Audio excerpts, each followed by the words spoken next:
আমার আল্লাহ যেদিন আসলের ময়দানে ডাক দিয়ে বলবে অমুক সাহেব তোমারে জান্নাতে দেয়া হলো, জান্নাতের দিকে ছুটে যাও। যখন যাইবে পিছন থেকে সন্তানেরা ডাক দেয় আমার অবশ্যই আমার বাবা, এ আমার আপনজন, তুমি কই যাও?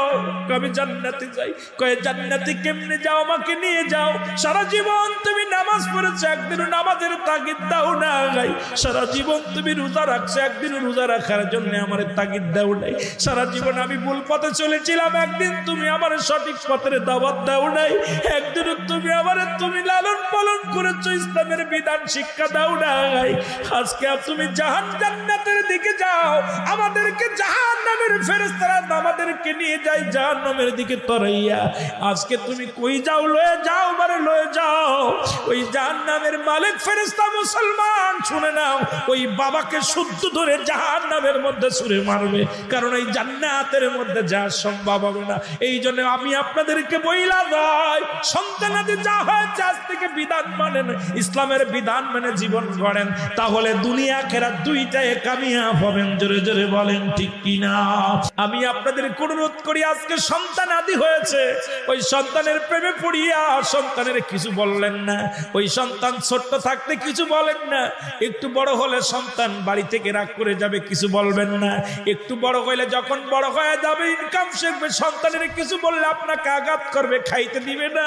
ওই সন্তান নষ্টের জন্য আপনি দায়ী।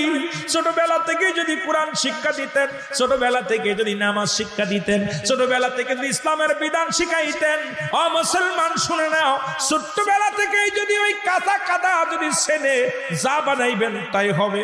ওই কাদা যখন শুকায় যাবে আর কিচ্ছু হবে না, তখন চোখের পানি পড়া ছাড়া আর কোনো কিছু করা সম্ভব হবে না। এই জন্য আমি আপনাদেরকে বলি, যাদের সন্তান আদি আছে আজ থেকে তওবা করবেন, বাড়ি যেয়ে শুরু করবেন। সন্তান নামাজ না পড়লে তাগিদ দিবেন, তার পাতে ভাত দিবেন না। মেয়ে পর্দা না করলে তারে বাড়ি রাখবেন না।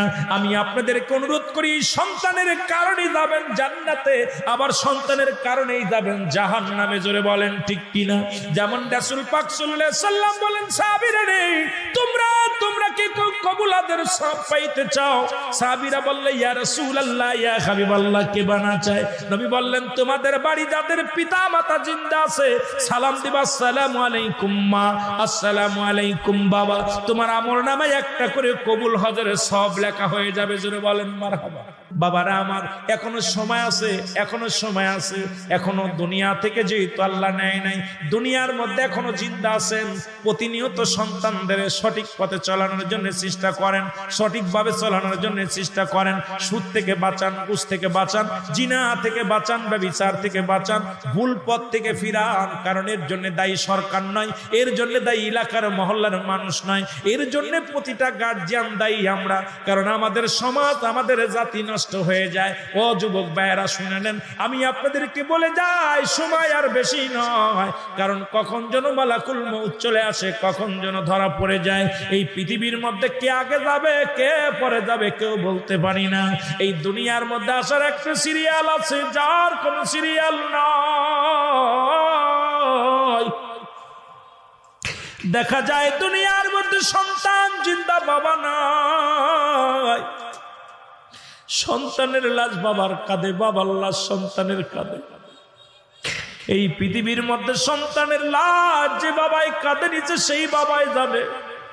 সন্তানের লাশ কত ভারী, যে সন্তান তার বাবার লাশটা কাঁধে নিছে, ওই সন্তানের জিগাইবেন পৃথিবীর মধ্যে সন্তানের লাশটা কত ভারী, বাবার লাশটা কত ভারী।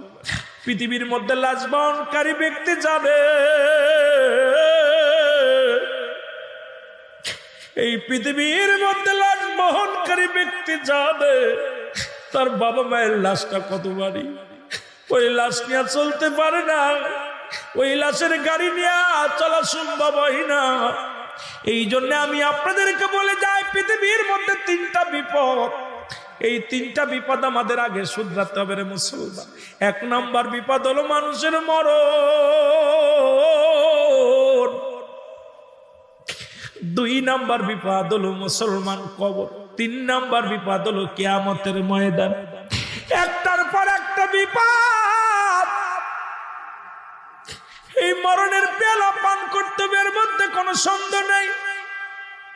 কত রাজা কত বাদশা আদম থেকে শুরু করে আমার নবী রাহমাতুল লিল আলামিন পর্যন্ত, এই পর্যন্ত কত পয়গম্বর কত নবী দুনিয়ার মধ্যে আগমন করলো, কত উম্মতের আগমন করলো, কেউ